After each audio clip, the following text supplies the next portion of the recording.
Ni mchezaji Stephanie Aziz Ki ambaye tunafahamu ya kwamba rekodi zake mwenyewe ndizo ambazo zinaweza kumhukumu. Msimu uliopita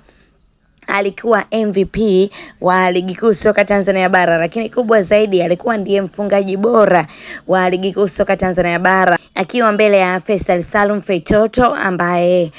alishika nafasi ya pili kwa ufungaji bora. Hivyo Stephanie Aziz Ki ni mmoja kati ya wachezaji ambao walikuwa na performance bora zaidi na kubwa msimu uliopita wa ligi kuu soka Tanzania bara, lakini michuano pia kimataifa ambapo Yanga alifika hatua ya robo finali ya ligi ya mabingwa barani Afrika msimu 2023 2024, lakini toka kuanzia msimu huu 2024 2025 Stephanie Aziz Ki ni mmoja kati ya wachezaji ambao hali imekuwa mbaya kwa upande wake na mengi yakizungumzwa kumhusu yeye. Kuanzia mchezo wa kwanza hadi hivi sasa performance imeshuka kwa kiasi kikubwa kwa upande wa Stephanie Aziz Ki. Yanga hadi hivi sasa tunafahamu ya kwamba kuna namna ambavyo performance ya wachezaji wote ilishuka kuanzia mchezo yote imeanza, licha ya kwamba walikuwa wanapata matokeo, lakini ilionekana kabisa kuna kitu hakipo sawa, hasa kwa wachezaji, viwango vikipotea kwa kiasi kikubwa. Lakini ukitazama kwa Stephanie Aziz Ki, mengi yanazungumza kutokana na takwimu zake za msimu uliopita, na mambo sasa hivi hayako vizuri kwa upande wake, ikionekana kuna shida kwa upande wake